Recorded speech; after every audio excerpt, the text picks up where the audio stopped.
Good evening बच्चों, कैसे हैं आप सब लोग। आई थिंक आप सब लोग अच्छे होंगे। तो हम लोगों ने अब तक फाइबर टू फैब्रिक का 2 लेक्चर्स कर लिया ना। एक्चुअली पिछले लेक्चर में ही सारा कुछ फिनिश होना था, लेकिन because of some technical failure वो थोड़ा कुछ बाकी रह गया। तो हमने वूल्स को फाइनली खत्म कर दिया है, टाइप्स ऑफ वूल, और फिर शेयरिंग से लेके फिर dyeing and after all preparation of apparels, sweaters and woollen clothes, वो सब कैसे होता है वो सब हमने वूल्स में देख लिया था। What were the different breeds, Indian breeds of sheeps, जो कि डिफरेंट चीज बनाने में यूज होता था। याद है ना, Nali and Lohi and Bakharwal and Marwari, याद होगा आप लोगों को सबको।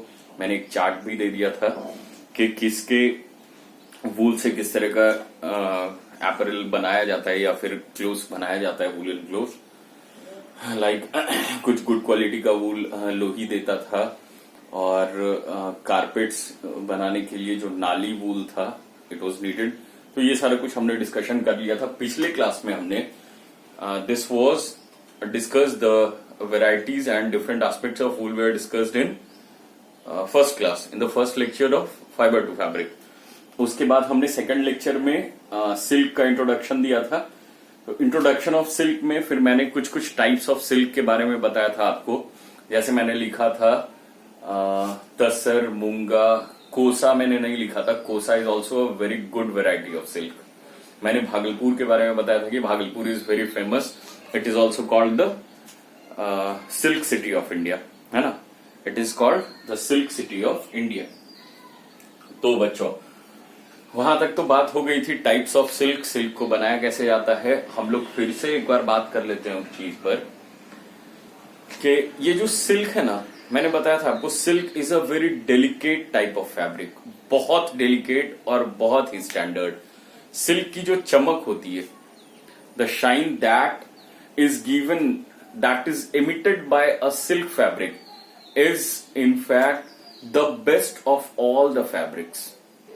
ओके, आपने जो कुछ अब तक पहना है, जो कुछ आपने लोगों को पहनते हुए देखा है, वो सब कुछ अलग वेराइटीज है। लेकिन जो सिल्क है, silk is actually the best of all the fabrics that are available to us, that has been introduce to us. जितने भी क्लोथ्स, फैब्रिक्स, थ्रेड्स, यार्न्स के बारे में हम लोग जानते हैं, कॉटन है, टेरी कॉटन है, टेरी लिनन है, आफ्टर दैट नायलन है, वूल, सिल्क, कॉटन, मतलब जितना कुछ भी है, उन सब में जो द बेस्ट है, वन ऑफ द बेस्ट नहीं, द बेस्ट, मैं वन ऑफ द बेस्ट नहीं बोल रहा हूं, द बेस्ट बता रहा हूं, that is nothing else but silk, according to me. क्योंकि सिल्क की जो चमक होती है बच्चों, सिल्क में जो चमक है, सिल्क में जो स्टैंडर्ड है, सिल्क का जो ऑरा है, सिल्क को पहनने के बाद जो आप खुद ही देखेंगे, जो उसका फील होता है, दैट इज जस्ट ऑसम। ठीक है, तो सिल्क फैब्रिक के बारे में मैं कुछ नहीं कह सकता हूं, सिल्क फैब्रिक खुद के बारे में खुद से ही बताता है। आप अगर ओरिजिनल सिल्क को कुछ खरीद लो, तसर को, मूंगा को, कोसा को, तो आपको वो देख के ही, उस कपड़े के शाइन को देख के, और जब आप उसको पहनोगे तो लोगों को आपको देखने का नजरिया जो होगा, वो the perception itself changes. Okay, जो परसेप्शन होता है ना, वही चेंज हो जाएगा। बात समझ रहे हैं ना। तो सिल्क इज जस्ट ऑसम। मैं सिल्क के बारे में जितना कुछ बोलूं उतना कम है। ओके बच्चों, तो हमने इससे पहले बहुत सारे सिल्क टाइप्स ऑफ सिल्क के बारे में बात किया था। मैंने भागलपुर से भी रिलेटेड कुछ एक्सक्लूसिव भागलपुरी सिल्क्स के बारे में बताया था। हमने बात किया था तसर पे, मूंगा पे। एक और बहुत ही रेनॉन्ड वेराइटी है, that is called Kosa, KOSA, Kosa silk. ये one of the most renowned varieties है, बहुत सॉफ्ट, बहुत डेलिकेट, बहुत शाइनी। ओके, तो कोसा सिल्क। तो हमने क्या क्या पढ़ लिया था, कोसा पढ़ा था, उसके बाद हमने पढ़ा था तसर, उसके बाद हमने पढ़ा था मूंगा, नहीं, उसके बाद हमने पढ़ा था कुछ हैंडलूम सिल्क के बारे में भी, जैसे मलबेरी के बारे में, डुपियन सिल्क के बारे में, कतान सिल्क के बारे में, पेपर सिल्क। मैंने बताया था पेपर सिल्क बहुत पतला, बहुत ही पतला होता है, जस्ट लाइक पेपर, इसलिए उसका नाम ही पेपर सिल्क पड़ गया है, ठीक है ना। तो this are the types of silk. अच्छा, सिल्क को बनने का जो तरीका है वो भी मैंने आपको एक बार बता दिया था। I am just deleting these things. मैंने आपको वो भी बताया हुआ था शायद कि सिल्क के बनने का प्रोसेस क्या होता है। सिल्क जो बनता है ना बच्चों, दैट इज, अगर आप एक चाइल्ड सेंटीमेंट से सोचो ना, तो that may be considered as a painful process, but actually they are reared for that only. जैसे आप देख लो कि चिकन, सब लोग चिकन खाते हैं ना, चिकन वो व्हाइट वाला जो चिकन होता है दैट इज पोल्ट्री वाला, तो that is reared for its meat only. और उसका एक्चुअली वो पोल्ट्री फॉर्म वाला कोई चिकन एग्जिस्ट नहीं करता था पहले आप आज से 100 साल पहले चले जाओ तो कोई पोल्ट्री फॉर्म वाला चिकन एग्जिस्ट नहीं करता था, ठीक है ना। क्या हुआ कि अब उसी वैरायटी को, दैट मीन्स फ्यूजन करवा के, ब्रीडिंग कुछ वैसे ब्रीड्स को सेलेक्ट करके उनका मेटिंग करवा के एक ऐसा ब्रीड ऑफ चिकन बनाया गया जो कि सॉफ्ट है, जो कि चीपर है, जो खाने में भी अच्छा लगता है। तो उसको सिर्फ और सिर्फ खाने के लिए ही बनाया गया।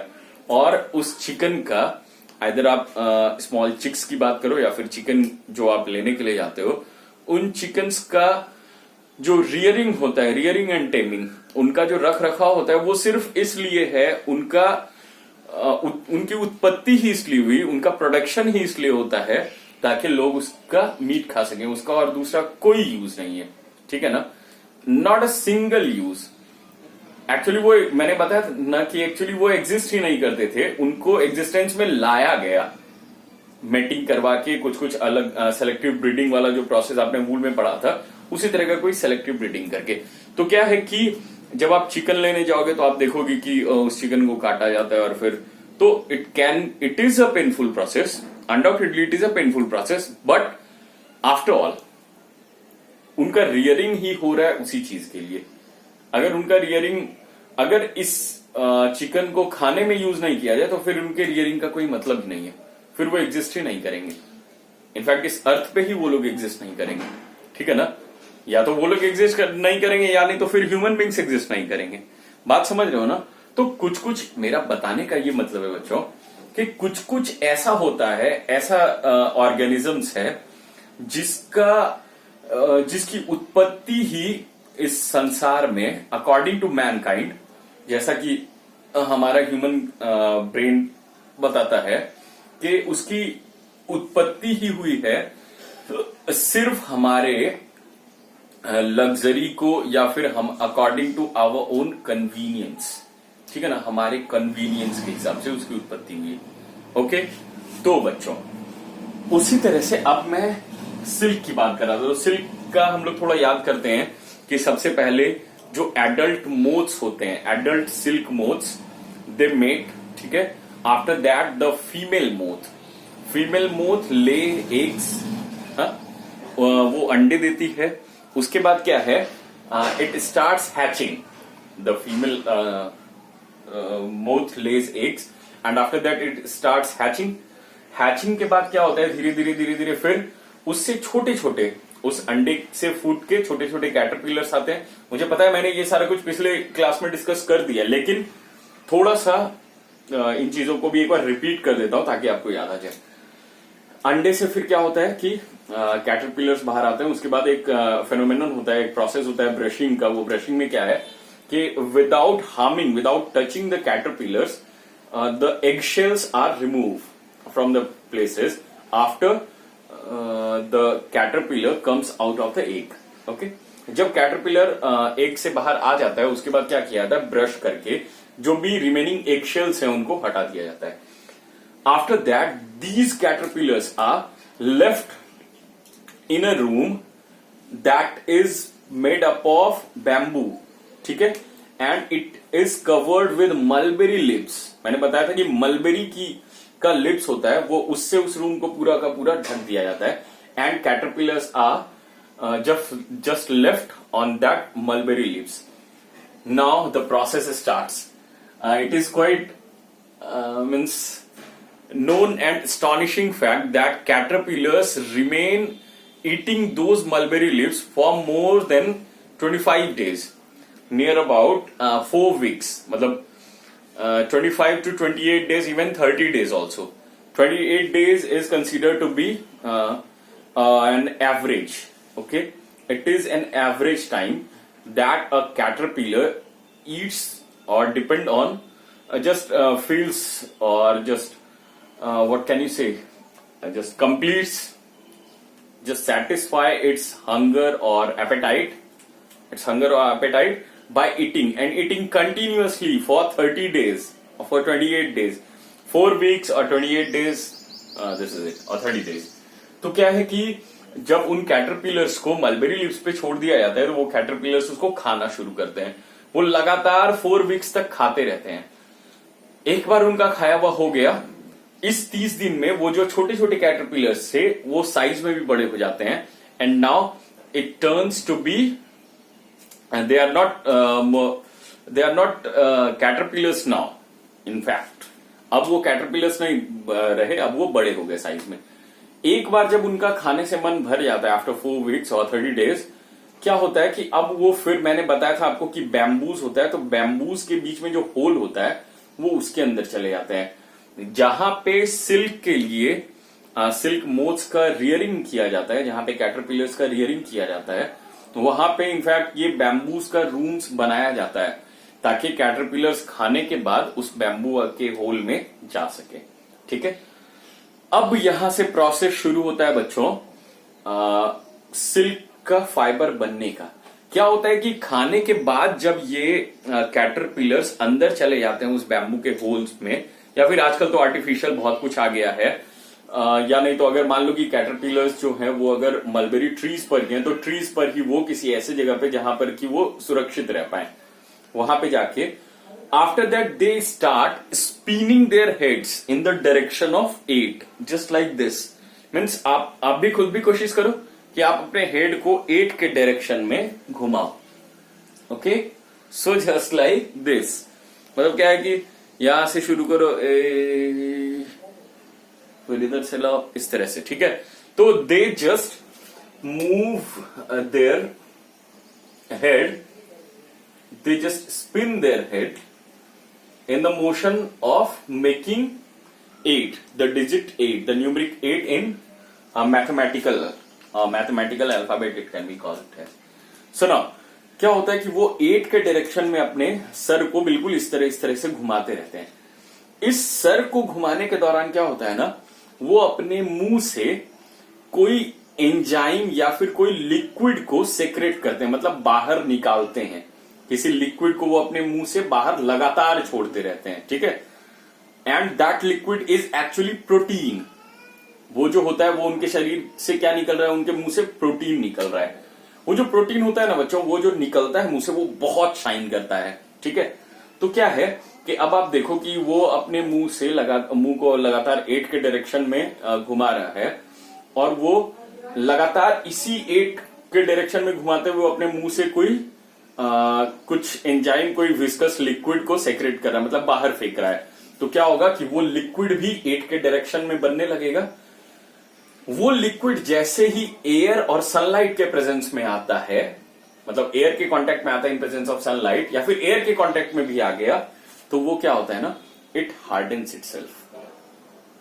Although it shines but it hardens itself.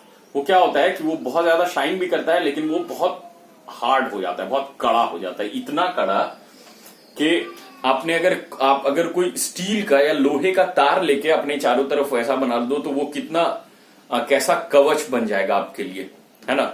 उस तरह का वो कैटरपिलर्स जो रहते हैं, कैटरपिलर्स नहीं, अब तो वो एक्चुअली वो अब प्यूपा बन गए हैं. वो जो कैटरपिलर हैं अब वो जब खा के बड़े हो गए तो it will be called as pupa, PUPA. Okay, PU, this is U, pupa हो गया. ठीक है, अब ये क्या हुआ कि वो 8 के डायरेक्शन में जो कर लिया गया, उन्होंने जो रोल करके 8 के डायरेक्शन में जो प्रोटीन सेक्रेट करके एक हार्ड स्ट्रक्चर बना लिया. This hard structure is called as cocoon. ठीक है, ये क्या कहलाता है? It is called cocoon. ठीक है, जब ये कुकून बन गया बच्चों, अब क्या हो गया ना कि अब यहां तक ही हमें जरूरत है। कुकून बन गया, अब इस कुकून को, यही जो कुकून होता है जो कि बहुत, मैं बता रहा हूं इतना हार्ड हो गया है, यही चीज एक्चुअली सिल्क बनाता है। ये कुकून ही सिल्क को जन्म देता है। ये कैसे होता है भाई? कोई चमत्कारी बात है। तो क्या किया जाता है ना कि इस कुकून को, मतलब बहुत सारे कुकून को एक साथ बॉइलिंग वाटर में, ठीक है, बॉइलिंग वाटर में इस कुकून को डाल दिया जाता है। यहां पे थोड़ा सा पेनफुल प्रोसेस क्या है कि चूंकि इस कुकून को डालने के लिए अंदर में तो वो प्यूपा भी रहता है, तो वही जो वो सिल्क वाला रह रहा है अंदर में, जो caterpillar that turned to be a pupa and that found a shelter under that cocoon, वो क्या होता है कि उस बॉइलिंग वाटर में डालने पर क्या होता है, वो भी डिप कर, मतलब कोलैप्स कर जाता है। Its life just gets finished, नहीं, its life just gets finished. ये फिनिश ऑफ हो जाता है वहां पर, जैसे ही उसको खौलते हुए पानी में डाला गया तो उसका लाइफ फिनिश ऑफ हो गया। तो बच्चों अब यहां से क्या होता है ना, यहां से शुरू होता है सिल्क को बनने का एक्चुअल में इंडस्ट्रियल प्रोसेस।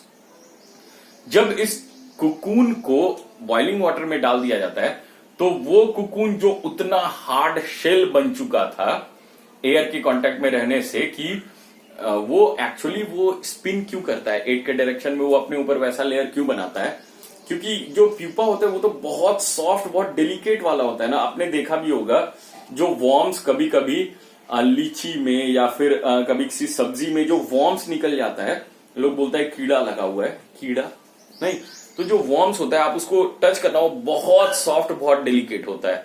तो बिल्कुल उसी तरह का है ये प्यूपा। तो क्या है कि उसको तो कोई भी एक्सटर्नल चीज उसमें जरा सा टच होगा तो उसको बहुत ज्यादा हार्म कर देगा। तो उसको बचने के लिए वो क्या करता है, वो अब बचने के लिए ही अपना वो लेयर बनाता है, जो कि इतना हार्ड हो जाता है कि कोई एक्सटर्नल चीज आए भी तो उसका वही एट वाला जो लेयर है जो अब कुकून बन गया है उसमें टच करे, कोई दिक्कत नहीं। वो प्यूपा तो जो है वो अंदर में है, नहीं, सिल्क मोथ जो है वो क्या है, वो तो अंदर में है। तो अब क्या है कि इस कुकून को जब अब खौलते हुए पानी में डाल दिया जाता है तो अब वो क्या होता है ना, वो अनवाइंड होना शुरू होता है।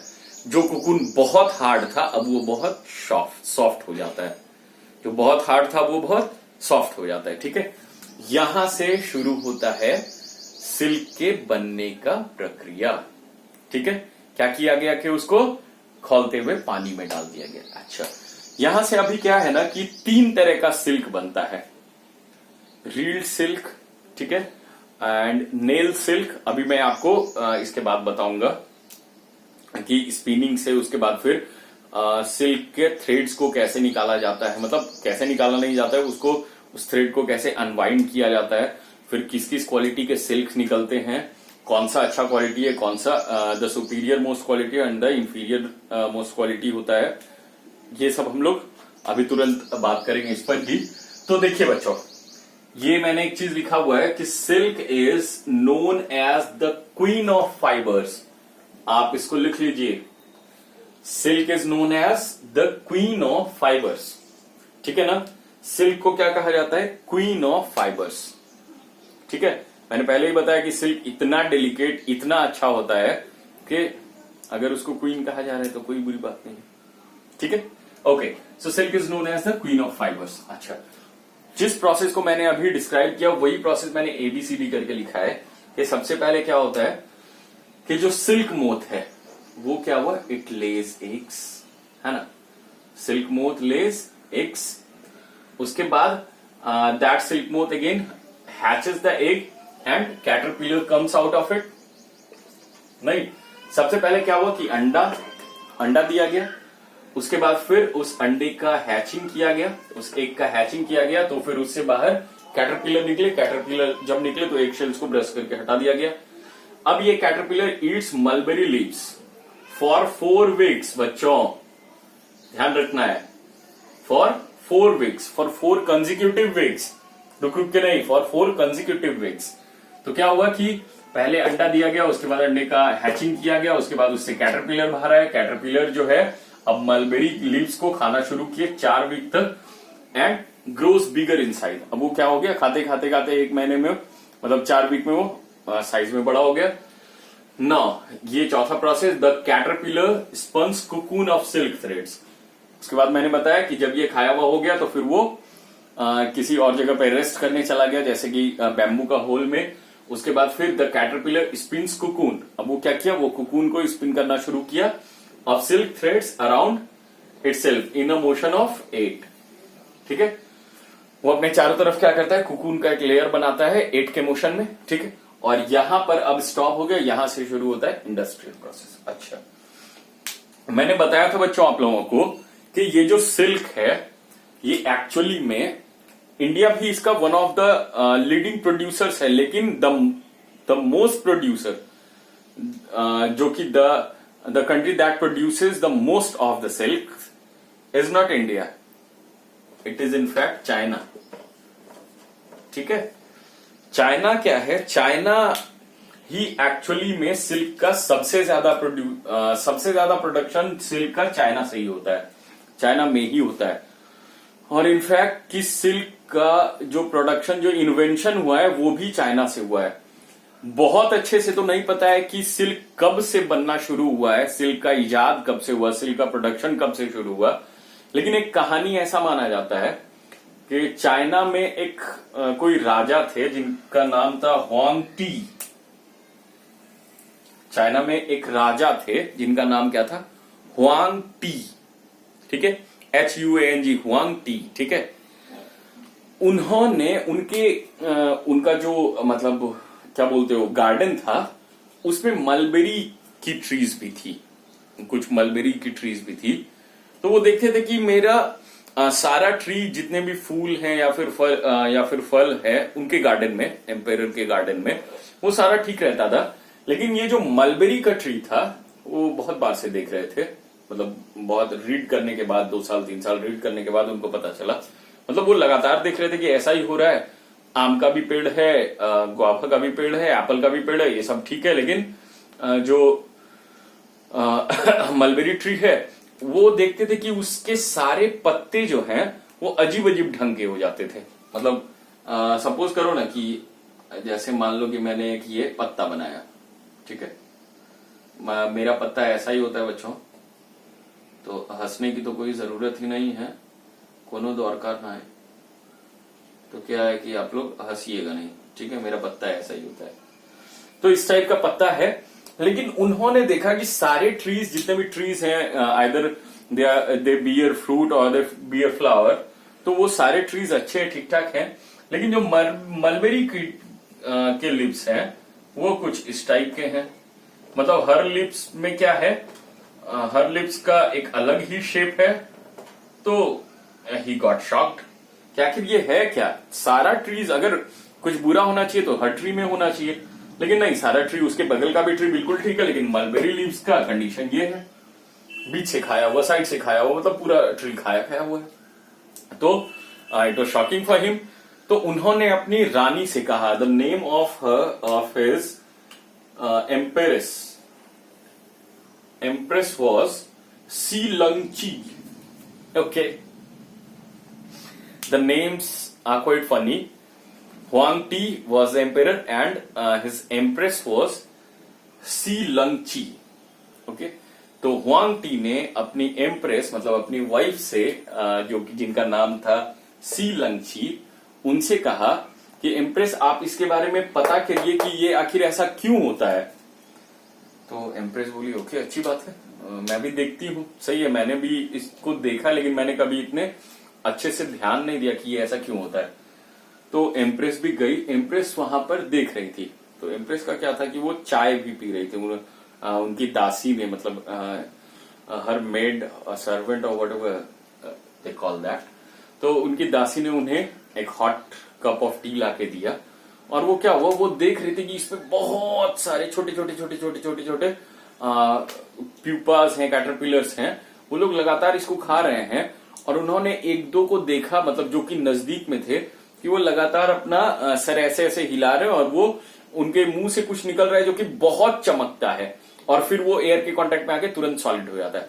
मतलब मुंह से जब निकला तो वो फ्लूइड के रूप में निकला, लेकिन एयर के कांटेक्ट में आके अब वो सॉलिड हो रहा है और वो बहुत ज्यादा शाइन कर रहा है कुकून।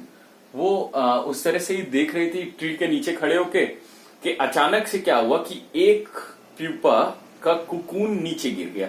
नीचे गिर गया तो उनके कप में ही, मतलब जो टी का कप था, द कप ऑफ टी, उसमें वो कुकून गिर गया। जैसे ही वो कुकून उनके चाय में गिरा तो उन्होंने अपने हाथ को दूर किया तो उन्होंने देखा कि that cocoon that was spun in that was actually weaved in the shape of it started unwinding itself. It was still shining up to its utmost. Okay, it was still shining. तब भी वो बहुत ज्यादा shine कर रहा था, लेकिन वो क्या हुआ कि उतना हार्ड कुकुन जो वो देख रहे थे कि वो बहुत हार्ड है, वो कप ऑफ टी में गिरने के बाद जब वो हॉट टी में गिरा तो वो क्या हुआ कि वो धीरे धीरे बहुत सॉफ्ट एंड डेलिकेट हो गया। तो ऐसा माना जाता है कि यहां से ही सिल्क और सिल्क के प्रोडक्शन का मतलब मान सकते हो कि दिस इंसिडेंट वाज कंसीडर्ड और this incident is still considered to be the milestone in the invention and production of silk and its types. Okay, तो यहां पर ये कहानी थी। आप लोग राजा का नाम तो याद रख ही सकते हैं, हुआंग एंड सीलंगची। ओके, तो आप इन लोगों के नाम को याद रखिएगा। तो दिस वाज द प्रोसेस, यहां से सिल्क का बनना शुरू हुआ। अच्छा, चाइनीज लोगों ने ही सिल्क को, चाइनीज वहां के ट्रैवलर्स, वहां के बिजनेसमैन, वहां के मर्चेंट, चूंकि सबसे पहले तो वो चाइना में बना, तो चाइना के अंदर आप कितने लोगों को, अपने लोगों को कितना ज्यादा चीज बेच सकते हो, उसमें तो एक लिमिटेड अमाउंट ऑफ कमाई है ना, लिमिटेड अमाउंट ऑफ पैसा है, क्योंकि जो हो रहा है वो आपके कंट्री के अंडर ही रह रहा है। तो क्या है कि चाइनीज लोगों ने ही बाहर जाके, चाइनीज ट्रेवलर्स ने ही बहुत सारे सिल्क के फैब्रिक्स का सैंपल्स बना के वो दूसरे कंट्रीज में, बहुत सारे अलग अलग टेरिटरीज में इसको इंट्रोड्यूस किया। और ये माना जाता है अभी भी, आप जब हिस्ट्री में पढ़ोगे कि जो चाइनीज ट्रैवलर्स या जो बिजनेसमैन जिस रूट से जाते थे और जब मतलब सिल्क को ही इंट्रोड्यूस करवाने के लिए कि चाइना के बगल में किसी और कंट्री में चले गए, कोई और किसी और कंट्री में चला गया, तो ये जो था, और उसके बाद जब चाइना से ही सिल्क का एक्सपोर्ट इंपोर्ट शुरू हो गया, एक्चुअली इंपोर्ट तो हुआ नहीं, सारा एक्सपोर्ट ही हुआ, तो वो जिस रूट से जाता था, जो ट्रैवलर्स जाते थे, और जिस रूट से फिर सिल्क का एक्सपोर्ट शुरू हो गया, that is still called as silk route. ठीक है, वो अभी भी चाइना में है, उसको अभी भी सिल्क रूट के ही नाम से जाना जाता है। तो बच्चों, ये कहानी थी सिल्क के बनने की। अब हम लोग, आपको इंडस्ट्रियल प्रोसेस भी पूरा का पूरा पता ही है, अब मैं टेक्निकल थोड़ा सा टर्म्स को बात कर लेता हूं। आप इन सब में से इसको जैसे भी आप लिखना चाहो, अगर फ्लो चार्ट बना के लिखना चाहो तो वैसे ही लिख दो, ABCDEF करके, जैसे आप लिखना चाहो उसको लिखो पहले।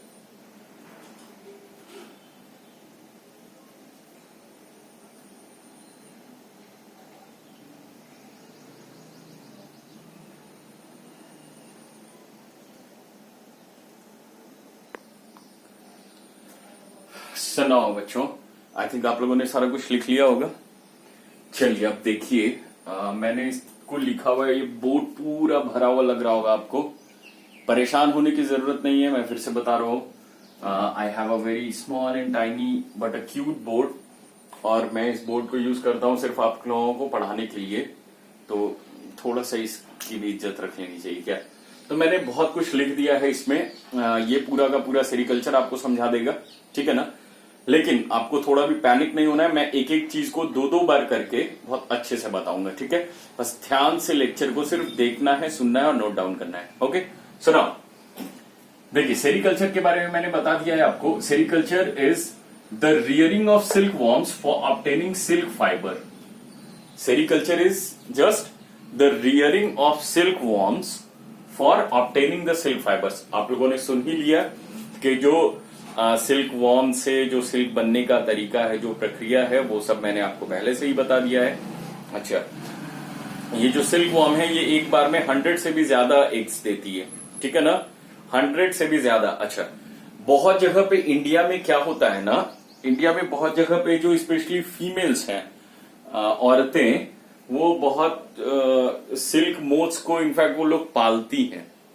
बहुत सा ऐसा गांव है, बहुत से ऐसे जगह हैं जहां पे सिल्क मोथ्स को, मतलब सिल्क वॉर्म्स को पाला जाता है ताकि वो लोग अंडे दे सके। और अंडों को क्या किया जाता है ना, after they get various eggs, they just provide that egg और they just give that eggs to the sericultural farmers. जो लोग सेरिकल्चर करते हैं, मतलब औरतें अपने घर पे सिल्क मोथ्स को रखती हैं ताकि वो सिल्क मोथ्स मलबेरी लीव्स पर या फिर मलबेरी ट्री पर अंडे दे, और उसके बाद वो बहुत सारे एग्स को जमा करके सेरिकल्चर फार्मर्स को दे दिया करती हैं पैसे लेके।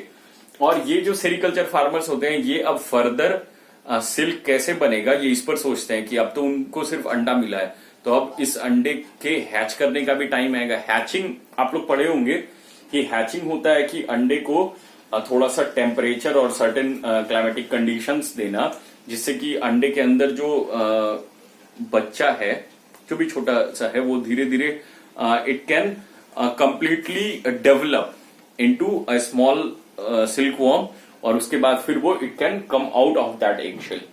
ठीक है ना, तो दैट इज कॉल्ड हैचिंग। तो हैचिंग के लिए जो सर्टेन टेम्परेचर होता है, ये सारा कुछ सिल्क फार्मर, सेरिकल्चर फार्मर्स के पास अवेलेबल होता है। वैसा एपरेटस वैसा वो लोग सेटअप करके रखते हैं। मैंने बताया था कि वो बैम्बू का ट्रे होता है और बहुत कुछ मलबेरी लिप्स को, अच्छा जब कैटरपिलर निकल जाते हैं तो फिर उनको मलबेरी लिप्स पर रख दिया जाता है। तो अच्छा, जब 30 दिन वो लोग मलबेरी लिप्स को खाते हैं, 28 to 30 डेज, तो इस दौरान वो अपने पूरे बड़े साइज में हो जाते हैं। ठीक है ना, वो क्या होता है, वो पूरे अपने साइज में बड़े हो जाते हैं। उसके बाद जब वो अंदर जाके, मैंने बताया कि 8 के राउंड में, तो ये 8 के मतलब हम लोग ह्यूमन बीइंग है ना, तो हम लोग अपने परसेप्शन से सोच सकते हैं कि 8 में अगर ऐसे करके माथा हिला रहा है तो वो जहां पे भी वीव करेगा तो वो तो सिर्फ अपने यहां पे वीव करेगा ना।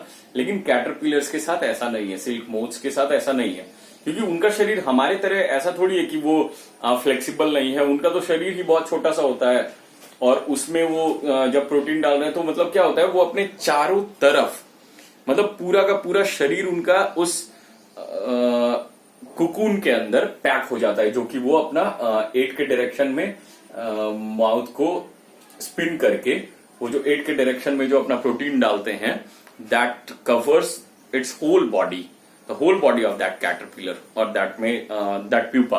ओके, तो क्या है कि उनका पूरा बॉडी कुकून के अंदर चला जाता है, और उसके बाद फिर वो सेफ रहते हैं।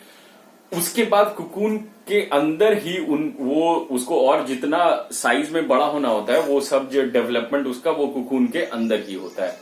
ठीक है ना, बात समझ रहे हो? ओके, तो अब देख लो, सेरिकल्चर समझ लिए।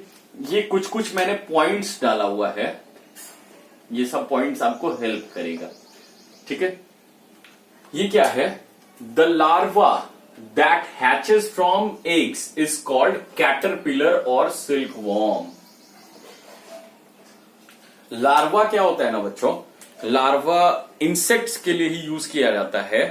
इंसेक्ट्स जो कि दो इंसेक्ट्स दैट ले एग्स, ठीक है ना, इंसेक्ट्स दैट ले एग्स, तो उन एग्स से जो बाहर निकलता है दैट स्मॉल इंसेक्ट, जो कि उसका the young one of that very insect that has lead egg, तो उसको कहा जाता है larva. But in case of silk moths, the larva that hatches from eggs, आप इसको लिख लेना है, मैं जो भी बोलूंगा आप उसको लिख लोगे।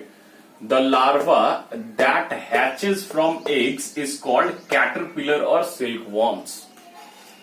The larva that hatches from eggs is called caterpillar और सिल्क वॉर्म्स।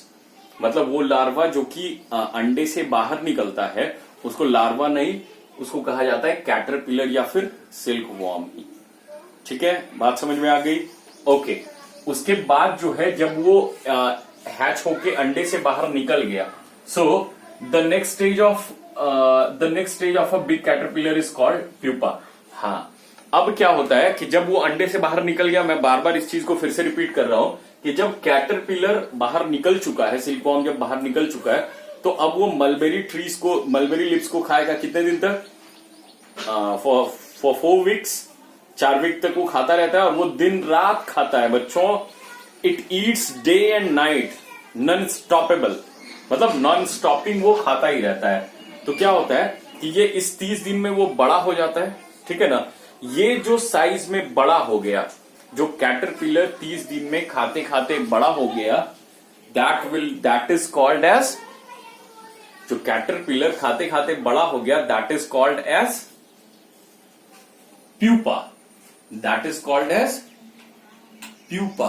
ओके, उसको क्या कहा जाता है? प्यूपा।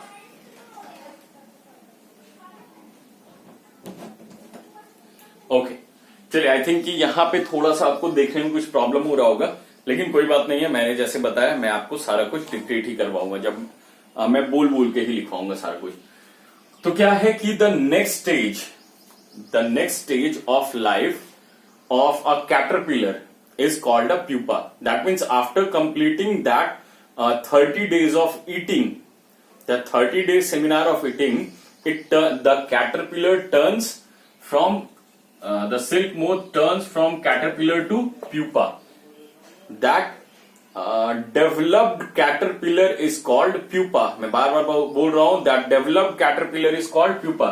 तो आप इसको लिख लीजिए कि the next stage of a caterpillar, the next stage of a caterpillar after the next stage of a caterpillar after eating the mulberry leaves, after eating the mulberry leaves for about 4 weeks,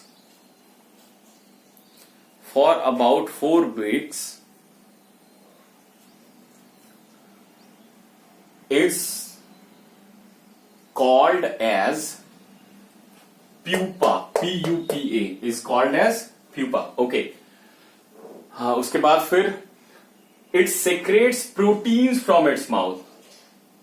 ये जो अब मैंने बताया कि ये pupa बन गया, अब वो क्या किसी ओट में चला जाता है, जो कि उसको सेफ जगह मिले, क्योंकि अब उसको अपने चारों तरफ वो एट स्पन करना है ना। तो वो जो अपने मुंह से निकालता है वो क्या निकालता है? That is it secretes protein. वो क्या रहता है? प्रोटीन। इसीलिए अगर आपसे सिल्क फाइबर के बारे में भी कोई पूछे तो silk fibre is just protein. बात समझ रहे हो ना? Silk fibre is protein. Okay, तो it secretes proteins from its mouth which hardens on exposure to air. आप इसको लिख दीजिए, it secretes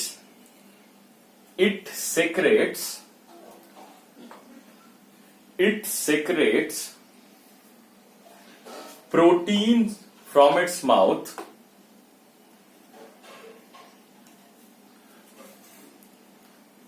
in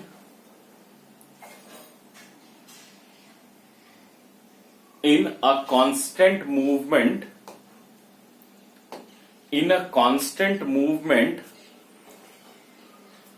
of its head,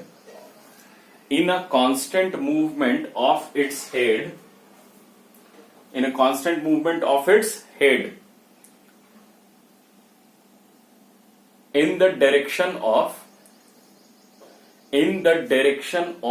8,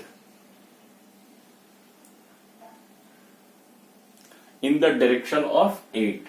ठीक है, तो वो क्या हो जाता है कि जो वो मुंह से निकालता है 8 के डायरेक्शन में, वो उसके पूरे शरीर को कवर कर देता है। It provides a protective layer for that silk worm और फॉर दैट प्यूपा। ओके, तो क्या है कि वो जो निकालता है उसके मुंह से जो लगातार निकलता रहता है that is protein. Okay, so it secretes protein from its mouth which hardens on exposure to air.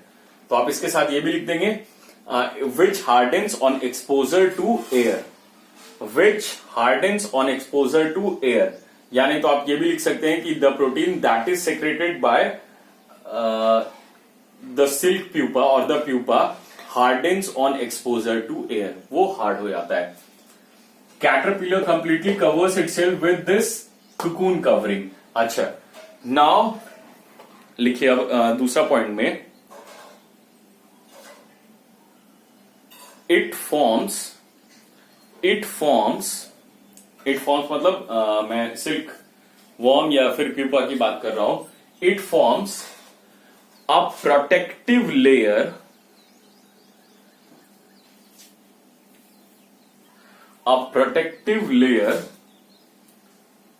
of protein. It forms a protective layer of protein. It forms a protective layer of protein. Protective layer of protein around its whole body.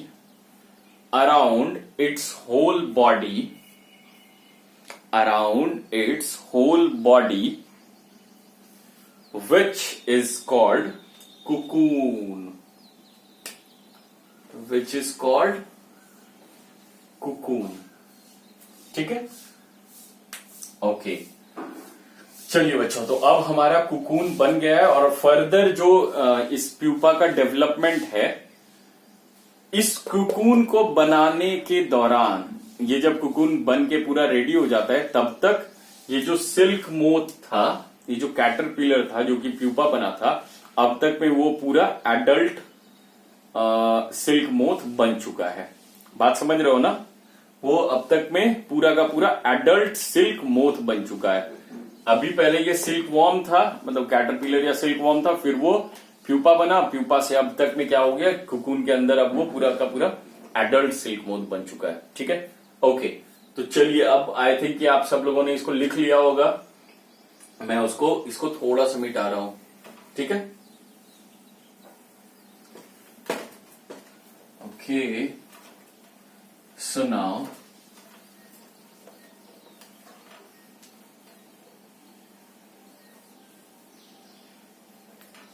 अब हम लोग बात कर लेते हैं थोड़ा सा जो कि इंडस्ट्रियल प्रोसेस होता है कि इसको बनाया कैसे जाता है।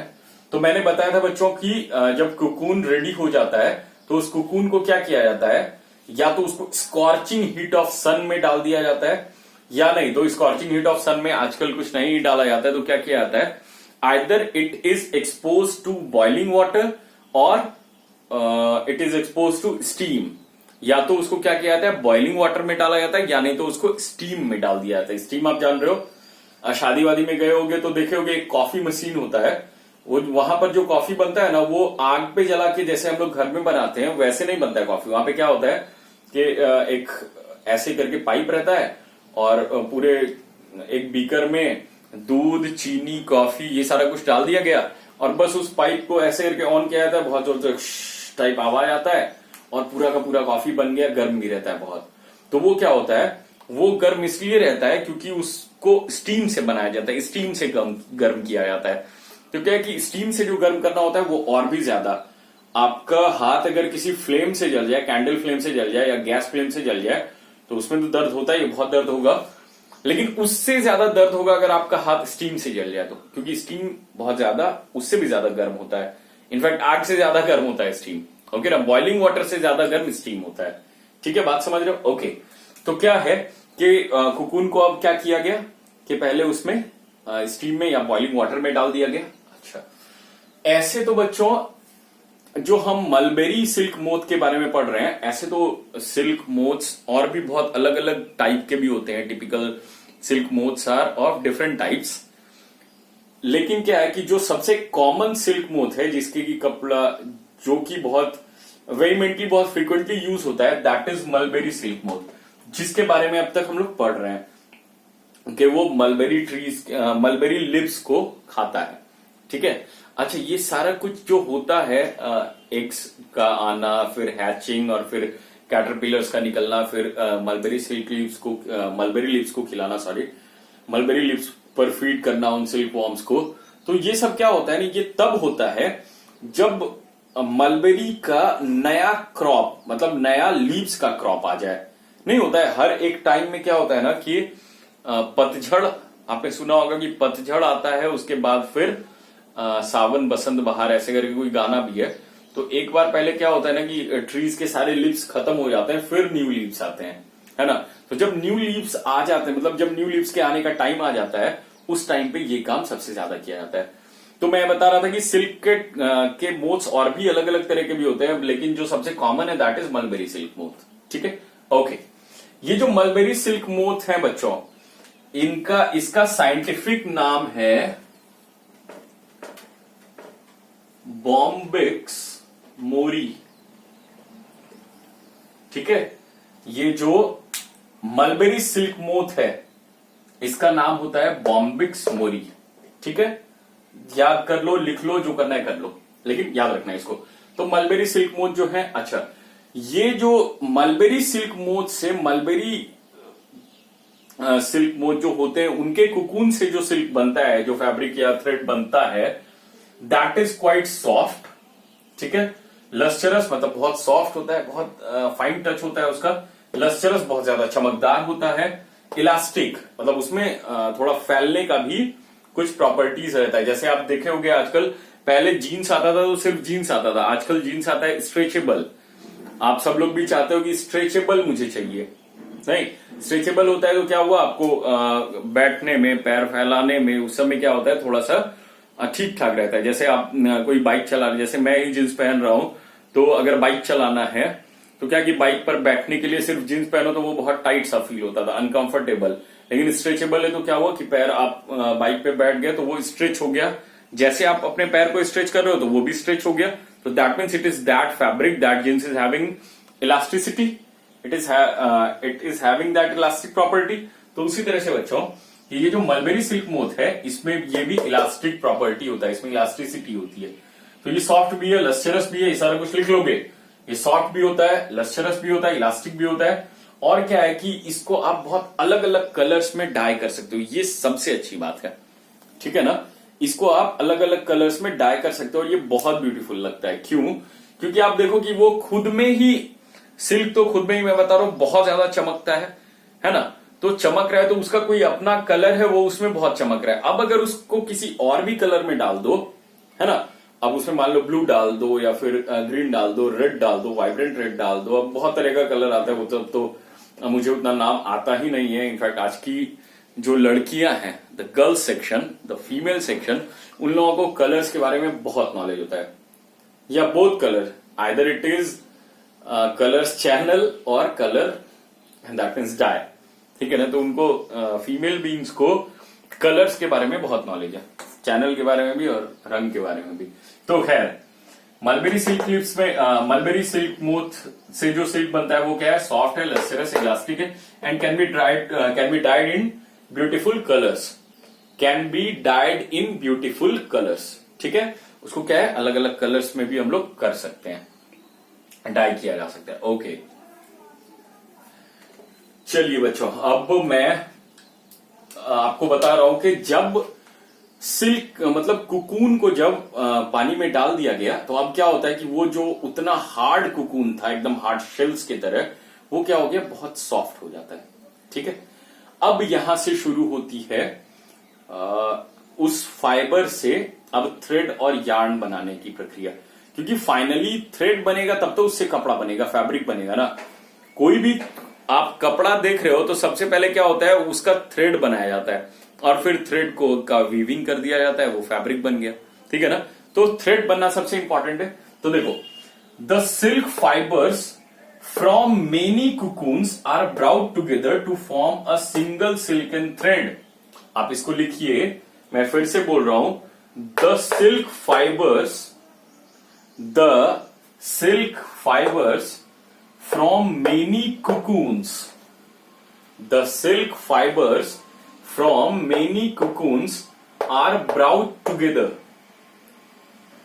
The silk fibers from many cocoons are brought together to form a single silken thread.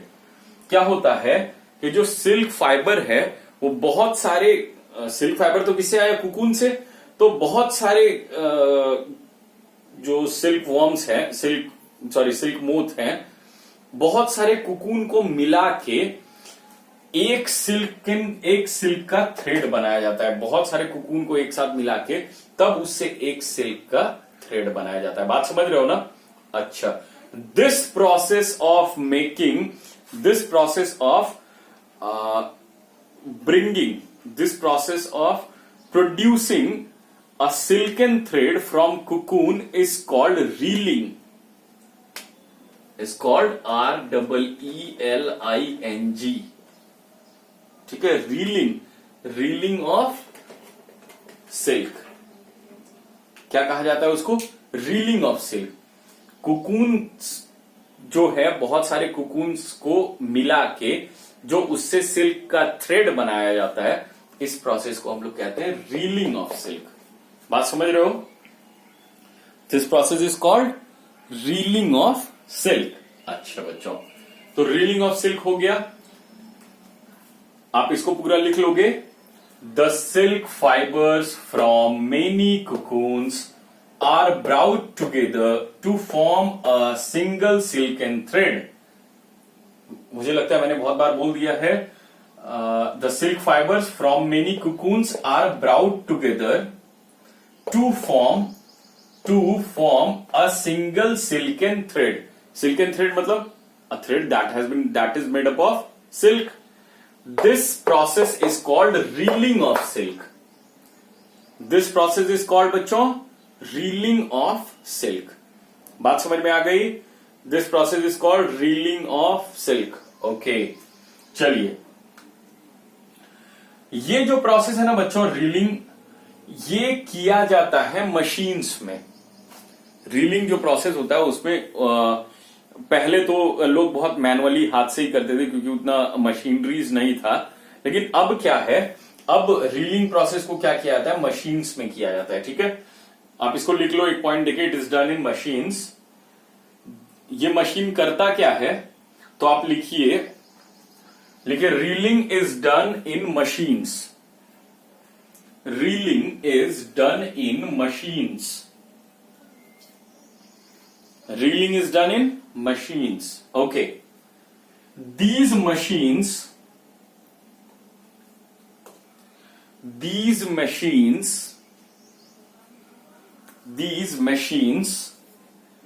unwind. Spelling of unwind is UNWIND। unwind का मतलब होता है जो उलझा हुआ है उसको सुलझाना। मतलब मान लो कि बहुत सारा धागा एकदम आपस में पूरा मिला हुआ है, तो क्या है, उसको क्या करना है? अब उसको आपको अनवाइंड करना है। अनवाइंड का मतलब है आप उसको धीरे धीरे करके सुलझा के एकदम बड़ा सा सिंगल थ्रेड बना देना है। एकदम सिंगल थ्रेड बनाना है, यूनिट बना देना है। ठीक है ना? तो इसको कहा जाता है अनवाइंड। तो these machines unwind the silk fibres from cocoon. These machines unwind the silk fibers from cocoon। Okay, चलिए, वो क्या करता है? सिल्क फाइबर्स को कुकून से क्या करता है? अनवाइंड कर देता है। ठीक है, मतलब जो उलझा हुआ है पूरा कुकून, तो चूंकि 8 के इसमें रहता है तो वो तो पूरा उलझा हुआ रहेगा, तो क्या किया जाता है? उसको पूरा सुलझाया जाता है। तो ये मशीन्स के द्वारा किया जाता है। ठीक है, ओके। नाउ अब देखिए, इस रीलिंग के टाइम पे बच्चों 3 टाइप ऑफ सिल्क निकलता है। अब मैं इसको पूरा मिटा रहा हूं, यहां पे भी। We get 3 types of silk, मतलब सिल्क थ्रेड्स और सिल्क फैब्रिक या थ्रेड, क्योंकि फैब्रिक तो अभी बनेगा। The first one is again REELED, reeled silk. The second one is spun silk, and the third one is it is probably called nail silk। Okay, चलिए, तो यहां पे क्या है, ये जो रीलिंग प्रोसेस अब हो रहा है, इसमें 3 तरह का सिल्क मिलता है हम लोगों को। Reeled silk is the best quality of silk, and this is not worst, क्योंकि worst क्वालिटी का तो कुछ होता ही नहीं है। The inferior, INFERIO, inferior quality of silk. ठीक है, सबसे बेस्ट क्वालिटी ऑफ सिल्क कौन है? Reeled silk. ये जो स्पन सिल्क है this is moderate type of. और उसके बाद क्या है, नेल सिल्क जो है ये क्या होता है, ये इंफीरियर क्वालिटी ऑफ सिल्क है, थोड़ा मतलब इन दोनों से थोड़ा घटिया टाइप का. तो अब आप देख लो, the unwound fibres are the finest silk, reeled silk. जो अनवाइंड फाइबर्स होता है बच्चों, जो अनवाइंड है अब तक, एक्चुअली रील्ड सिल्क जो है वो क्या है ना कि जब फाइबर को अनवाइंड नहीं किया गया, मतलब सॉरी, जब अनवाइंड कर दिया गया उसको, जैसे आप बात को समझोगे, कुकून बना हुआ है, ठीक है, कुकून को गर्म पानी में डाला गया, वो सॉफ्ट हो गया. अब उसको मशीन्स में क्या किया गया कि अब उसको सिल्कन थ्रेड बनाने, उसको एक साथ मिला के अब उसका सिल्कन थ्रेड बनाया गया. तो वही जो कुकून्स को सिल्कन थ्रेड बनाने के लिए जो वो 8 के डायरेक्शन, 8 के शेप में है, अब उसको खोल के पूरा सीधा किया जा रहा है. तो ये जो सबसे पहला प्रोसेस है, जो सबसे पहले उसको अनवाइंड किया गया, ठीक है, जो सबसे पहला जो कुकून से अब फाइबर बनाया गया, that is called reeled silk. ठीक है, और वो सबसे अच्छी क्वालिटी का सिल्क होता है. ओके, बात समझ गए. जो अनवाइंड सिल्क, तो आप इसमें लिख लीजिए, the unwound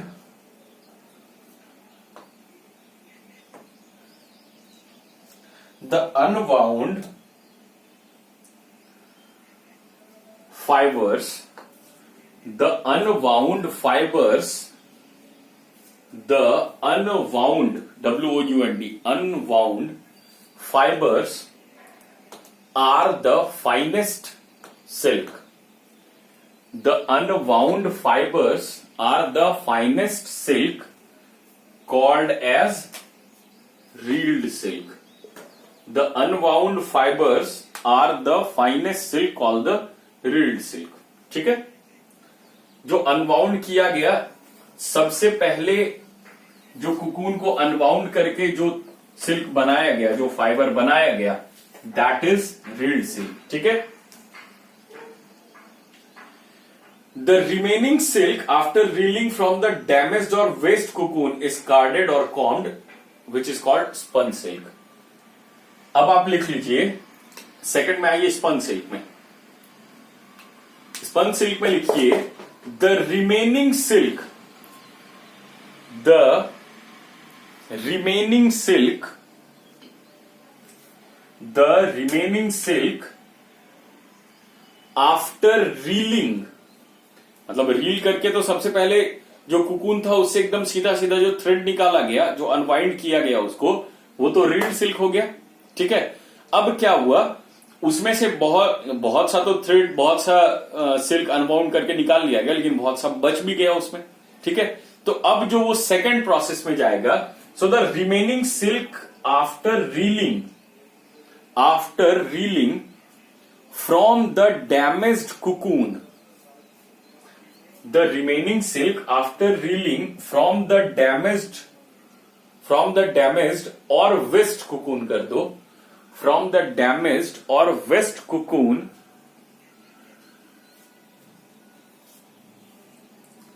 from the damaged or west cocoon, मैं यहां पे लिख देता हूं, the remaining silk after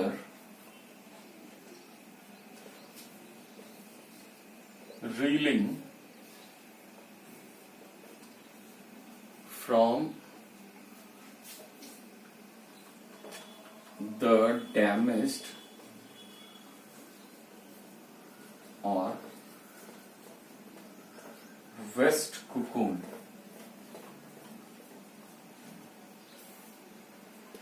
is carded, CARDED, carded or combed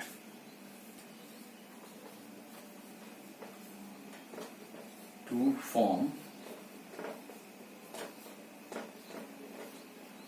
spun silk.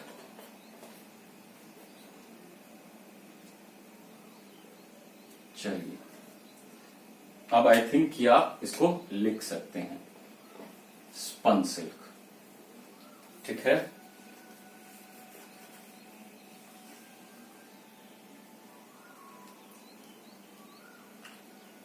This is spun silk.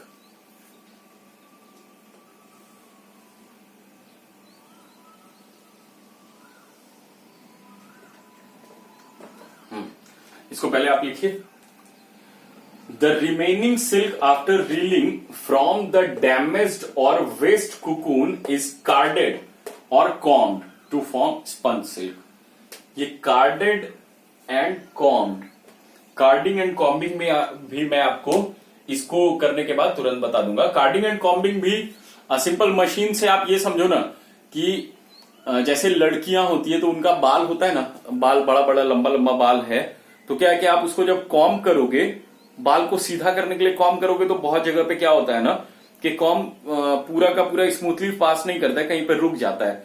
तो वो क्या होता है, वहां पर थोड़ा सा वाउंडेड रीजन होता है, डेंस होता है और बहुत उलझा हुआ सा रहता है बाल। तो क्या होता है ना कि लड़कियां उसको बहुत आराम से सीधा करती है, दैट इज कॉम्बिंग। कॉम्बिंग का मतलब ही यही है कि वो सीधा रहे और अरेंज्ड वे में रहे, ठीक है, कॉन्स्टिट्यूटेड वे में रहे। तो उसी टाइप का क्या है कि आप फिर बात को समझो कि गर्म पानी में कुकून को डाला गया है ना, कुकून को डालने के बाद क्या हुआ, उस कुकून से उस कुकून को जो पूरा उलझा हुआ था पहले उसको सुलझाने की कोशिश की गई। तो जो सुलझाने के दौरान जो सबसे पहले बार में जो थ्रेड्स निकला, जो यार्न्स निकला, जो फाइबर निकला, अभी थ्रेड नहीं निकला, अभी फाइबर निकला है, तो जो फाइबर निकला वो हो गया रील्ड सिल्क। ठीक है, वो जितना सा फाइबर निकल पाया आराम से स्मूथली वो तो ठीक है, ये जो फाइबर निकला वो सबसे बढ़िया, सबसे अच्छी क्वालिटी का सिल्क हुआ, दैट इज रील्ड सिल्क। अब क्या हुआ कि उसके बाद अब चूंकि पहला बेस्ट क्वालिटी तो निकल गया, तो अब जो हुआ वो वेस्ट वाला ही बचा ना, बेस्ट निकल गया तो the rest is waste. If the best has been taken out the rest is waste, नहीं, रेस्ट इज वेस्ट।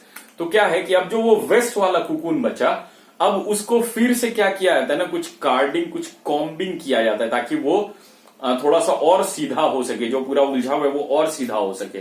ठीक है, तो वो जो अब उस वाले कुकून से जो दोबारा निकल रहा है फाइबर, जो दोबारा निकलेगा कार्डिंग करने के बाद, कॉम्बिंग करने के बाद, that will be called as spun silk.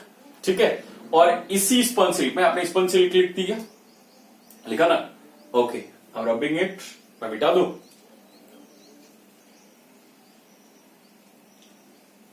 I think अब मुझे मिटा देना चाहिए। तो अब इसके बाद ये हुआ थोड़ा बच्चों, spun silk is a moderate type of silk, मतलब मॉडरेट क्वालिटी ऑफ सिल्क, बहुत अच्छा नहीं और बहुत बुरा भी नहीं, मतलब बुरा तो कोई भी नहीं है, लेकिन क्या है कि ये है द बेस्ट क्वालिटी, और सिल्क में जो थोड़ा इंफीरियर क्वालिटी है दैट इज नेल सिल्क। अब जो तीसरा आ गया तो इसमें लिखिए, आफ्टर कॉम्बिंग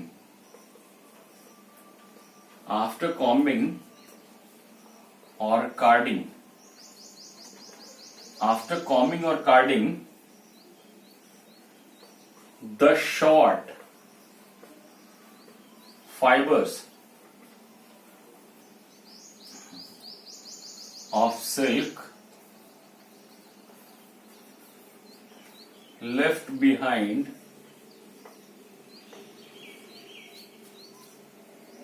is called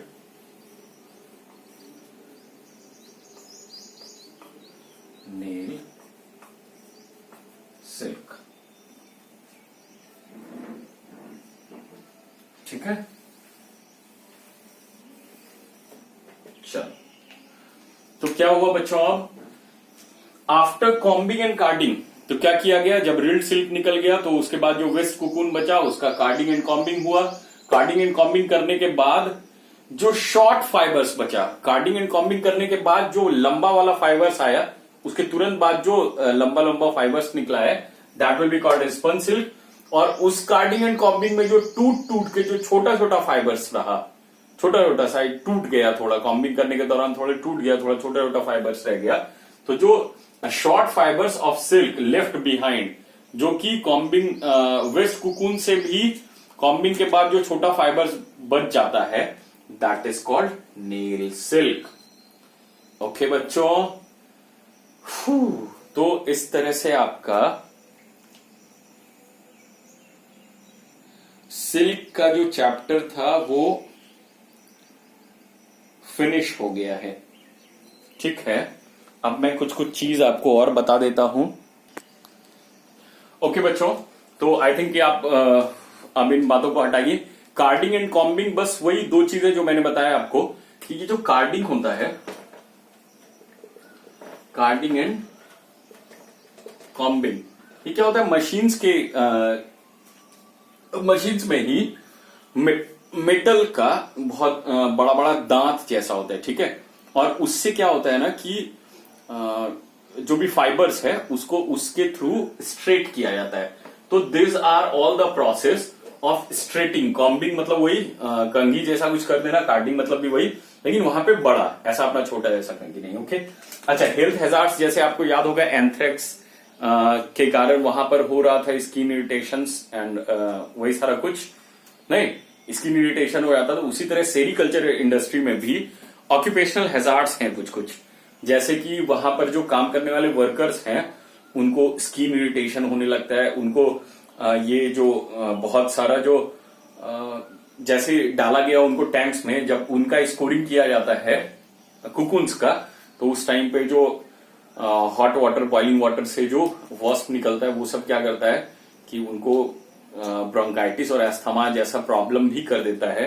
मतलब 3-4 तरह का प्रॉब्लम है, ऑक्यूपेशनल हैजार्ड है सेरिकल्चर इंडस्ट्री में, जैसे कि सांस का प्रॉब्लम और स्किन इरिटेशन और सीवियर हेडेक, फीवर, ये सारा कुछ लगा रहता है उन लोगों के साथ। ठीक है, तो these are all the occupational hazards. क्यों? क्योंकि वही जो इंसेक्ट्स हैं उन सब का कुछ कुछ जा रहा है आपके शरीर में, तो ये इफेक्ट करता है। ओके, तो आज आपका ये फाइबर टू फैब्रिक फिनिश हो गया। इसके बाद मैंने आपको, आप चेक कर लेना जाके, मैंने असाइनमेंट दे दिया है। पूरे इस चैप्टर का मुझे नोट्स चाहिए। उसके साथ साथ आपका जो भी टेक्स्ट बुक है, अगर आपके पास एनसीईआरटी है तो इट इज गुड, एनसीईआरटी नहीं है तो स्कूल में जो भी बुक मिला है उससे इस चैप्टर का पूरा मुझे क्वेश्चन आंसर बना के सबमिट करेंगे। Okay, so till then stay happy, stay blessed, bye bye. Next जो होगा आप मुझे अभी क्लास में बता दीजिए, मैं आपको वो बताऊंगा नेक्स्ट चैप्टर। ओके, चलो बाय।